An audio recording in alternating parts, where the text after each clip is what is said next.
इसके नोट्स पर आते हैं। तो ये हमारा न्यूक्लियर रिएक्टर ऑपरेशन है। अगर कोई लॉन्ग क्वेश्चन इस पर आता है तो इसमें सबसे पहला step is nuclear fuel enrichment. So the naturally occurring uranium oxide is not directly used as a fuel for a nuclear reactor. At a conversion facility, uranium oxide is first refined to uranium dioxide, which can be used as fuel for those type of reactors that do not require enriched uranium. ऐसा हो सकता है कि आपके किसी reactor को enrich uranium की आवश्यकता ना हो, लेकिन यूरेनियम ऑक्साइड को एनरिच कर लेना बेटर होता है, क्योंकि जैसे मैंने आपको बताया कि ऐसा कर लेने से आपकी कॉस्ट कम हो जाती है, क्योंकि आप फ्यूल असेंबली को ज़्यादा समय तक ऑपरेशन में ला पाते हैं। राइट। तो अगर आप एनरिच करेंगे तो इट इज़ बेटर। तो यूरेनियम ऑक्साइड, ओके, क्या अब आपको मेरी आवाज़ आ रही है? आ रही है ना आपको मेरी आवाज़? ठीक है। तो न्यूक्लियर फ्यूल एनरिचमेंट, राइट, पहला स्टेप है। तो इसमें the naturally occurring uranium oxide is not directly used as a fuel for a nuclear reactor. At a conversion facility uranium oxide is first defined to uranium dioxide which can be used as fuel for those type of reactors that do not require enriched uranium. So uranium oxide is converted into uranium hexafluoride because enrichment process requires uranium to be in gaseous form, and uranium hexafluoride is a gas at relatively lower temperature. Right? समझ में आया हम इसको uranium hexafluoride में क्यों change करते हैं? क्योंकि यूरेनियम हेक्साफ्लोराइड गैसियस होता है और यूरेनियम ऑक्साइड पाउडर्ड फॉर्म में होता है। एनरिचमेंट अगर करना है तो यूरेनियम को गैसियस फॉर्म में होना जरूरी है, तो इसलिए सबसे पहले हम इसे हेक्साफ्लोराइड में चेंज करते हैं। The main hazard of this stage of fuel cycle is the use of hydrogen fluoride. Hydrogen fluoride आपको पता है थोड़ी टॉक्सिक होती है, ठीक है। तो हाइड्रोजन फ्लोराइड को यूज करके ही मैंने आपको बताया, रिएक्शन दिखाया था पीछे, यूरेनियम टेट्राफ्लोराइड और टेट्राफ्लोराइड से यूरेनियम हेक्साफ्लोराइड बनता है। Right. So the uranium hexafluoride is then drained into 14-ton metallic container cylinders that are shipped to the enrichment plant. इसके बाद हम इसको 14 टन के कंटेनर्स में जो है रखते हैं, यूरेनियम जो हमारा हेक्साफ्लोराइड है, और उसके बाद एनरिचमेंट प्लांट में भेज देते हैं। The enrichment process separates gaseous uranium hexafluoride into two streams. Low enriched uranium stream which is enriched to required level, ठीक है, इसको वो दो स्ट्रीम्स में बांट देता है। इसके लिए हजारों वर्टिकल ट्यूब स्पिन कर रही होती हैं, उसमें से यूरेनियम हेक्साफ्लोराइड की गैस को हम पास कराते हैं, जो कि इनको दो स्ट्रीम्स में, हेक्साफ्लोराइड गैस को दो स्ट्रीम्स में स्प्लिट कर देती है। एक स्ट्रीम कहलाती है लो एनरिच यूरेनियम स्ट्रीम और दूसरी कहलाती है डिप्लीटेड यूरेनियम स्ट्रीम। तो लो एनरिच यूरेनियम स्ट्रीम में 92U-35 का कंसंट्रेशन बढ़ा हुआ होता है 3.5% से 6% तक। Oxide is baked at a high temperature over 1400 degrees centigrade to form ceramic pellets. The pellets are then encased in metal tubes to form fuel rods. The fuel rods are arranged in a fuel assembly ready for introduction into a reactor. Right? ये सब मैं आपको बता चुका हूँ। Uranium oxide को 1400 degree centigrade तक गर्म करके हम उसको सिरेमिक पैलेट्स में चेंज करते हैं। सिरेमिक पैलेट्स से वो फ्यूल रॉड में डालते हैं, फ्यूल रॉड को असेंबली में डालते हैं और असेंबली को कोर में डालते हैं। एक कोर के अंदर 100 असेंबलियां होती हैं, एक असेंबली के अंदर 100 फ्यूल रॉड्स होती हैं और फ्यूल रॉड के अंदर कई सिरेमिक पैलेट्स होते हैं। The size and shape of processing vessel is considered with care to avoid limited chain reaction. तो ये हमारा सेकंड स्टेप है न्यूक्लियर फ्यूल फैब्रिकेशन। राइट। तो अगर इस पे लॉन्ग क्वेश्चन आता है, न्यूक्लियर रिएक्टर डिजाइन तो अलग हो गया, वो तो हमने पिछले लेक्चर में देख लिया था, जिसमें आपने वो कंपोनेंट्स वगैरह सब लिख दिए थे उसके। लेकिन ये है न्यूक्लियर रिएक्टर ऑपरेशन। तो ये आपको इस तरह स्टेप्स में लिखना होगा। पहले फ्यूल एनरिचमेंट बताएंगे, फिर फ्यूल फैब्रिकेशन बताएंगे, then power generation and burn up.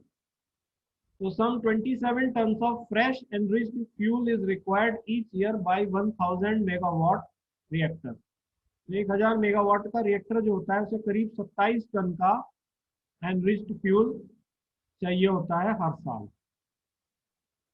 Then third step is power generation and burn up। So the several hundred fuel assemblies make up the core of a reactor। The core would contain 75 tons of low enriched uranium for a reactor with an output of 1000 megawatt। In the nuclear reactor core, the U-235 isotope fissions splits, producing a lot of heat in a continuous process called a chain reaction, right? तो 92U-35 का chain reaction process होता है जिसमें कि enormous amount of energy produce होती रहती है। Some of the U-238 in the reactor core is turned into plutonium। कुछ U-238 को हम plutonium 239 में चेंज कर लेते हैं। And about half of this is also fissioned। और करीब आधा U-238 को हम फिजन करते हैं, जो कि करीब टोटल न्यूक्लियर एनर्जी की 1/3 न्यूक्लियर एनर्जी हमें देती है। ठीक है, providing about 1/3 of the reactor's energy output। The nuclear fission reaction process is controlled by presence of moderator such as heavy water or graphite। मैंने लास्ट लेक्चर में आपको बताया था मॉडरेटर का काम जो है वो फास्ट स्पीड न्यूट्रॉन्स को स्लो करना है, क्योंकि अगर फास्ट न्यूट्रॉन्स होंगे तो ये कई बार बगैर फिजन किए भी निकल जाते हैं 92U-35 के न्यूक्लियाई को। तो एक इफेक्टिव फिजन होने के लिए जरूरी है कि इनकी स्पीड स्लो रहे। तो मॉडरेटर का काम यही होता है, न्यूट्रॉन की स्पीड को स्लो करना, ताकि इफेक्टिव न्यूक्लियर फिजन हो सके 92U-235 का, right. So the 1000 megawatt of reactor produces over 8 billion kilowatt hours of electricity in 1 year। 1 ton of naturally uranium produces 44 million kilowatt hours of electricity। 1 ton uranium से आपको 44 kilowatt million kilowatt hours of energy मिलती है।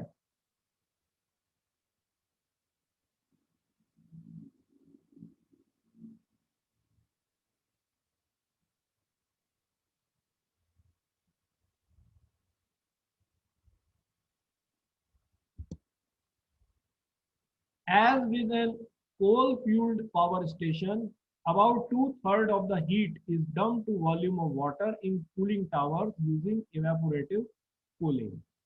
वही cooling tower का use होता है, मैं आपको बता चुका हूँ, ये तो हमने डिजाइन में ही देख लिया था पिछले लेक्चर में। फिफ्थ पॉइंट है used fuel.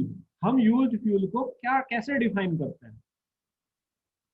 So after 18 to 36 months, the used fuel is removed from the reactor because at this point it is no longer practical to continue to use the fuel through much potential remains in it।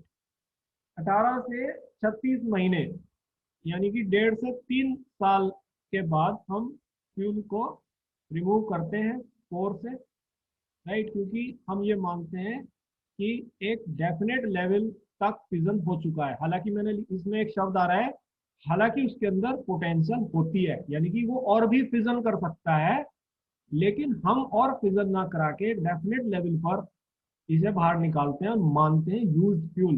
तो used fuel का फिर पैमाना क्या है वो मैंने आपको अगली लाइन में बताया है। The used fuel will typically have about 1% U-235 and 0.6% plutonium, with around 95% U-238 and 3.4% is fission products and minor actinides। जब इतना हो जाता है तो उसको used fuel कहते हैं। When removed from a reactor, the fuel will be emitting gamma radiation and heat radiation from the fission fragments। It is unloaded in a storage pond immediately adjacent to the reactor to allow the radiation levels to decrease।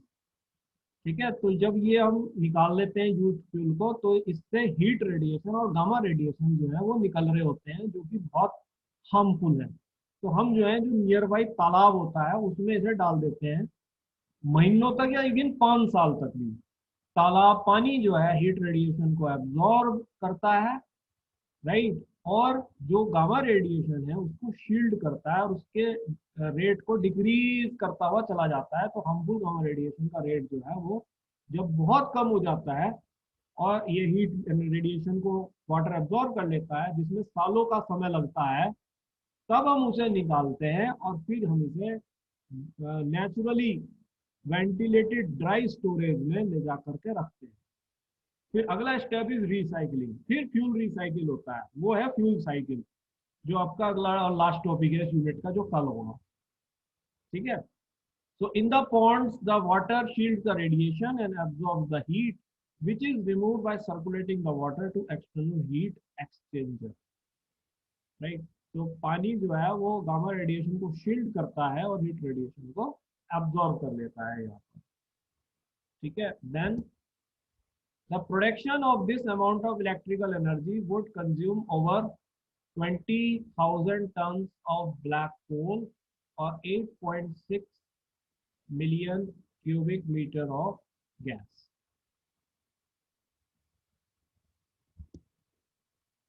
इसमें I think ये वाला जो slide है ना मेरा, ये इसके ये आएगा बाद में, और ये जो स्लाइड है ये इससे पहले का है इशू। ये स्लाइड पहले आ गया, power generation and burn up electricity, फिर ये आएगा। The production of this amount of electrical energy would consume over 20,000 tons of black coal or 8.6 million cubic meter of gas. फिर issue है इसमें fuel burn up. Fuel burn up in operating reactors is measured in gigawatt days per ton, and its potential is proportional to the level of enrichment.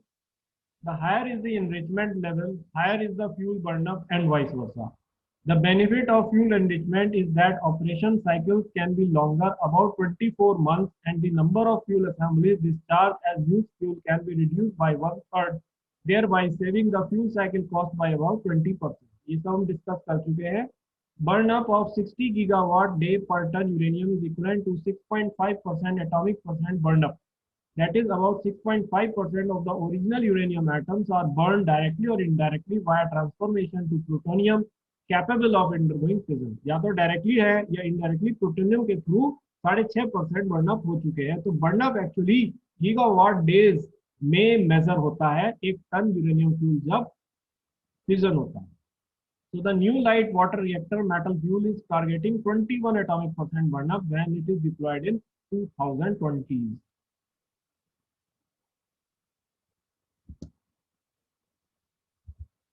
Use fuel को एक बार मैं फिर पढ़ रहा हूँ। Useful, fifth is useful, क्योंकि this was our fourth issue. ठीक है। Then after 18 to 36 months the used fuel is removed from the reactor because at this point it is no longer practical to continue to use the fuel, though much potential remains in it. The used fuel will typically have about 1% U-235, 0.6% plutonium with around 95% U-238 and 3.4% is fission products and minor actinides. When removed from a reactor, the fuel will be emitting gamma radiation and heat radiation from the fission fragments. It is unloaded in a storage pond immediately adjacent to the reactor to allow the radiation levels to decrease. In the pond, the water shields the radiation and absorbs the heat, which is removed by circulating the water to external heat exchanger.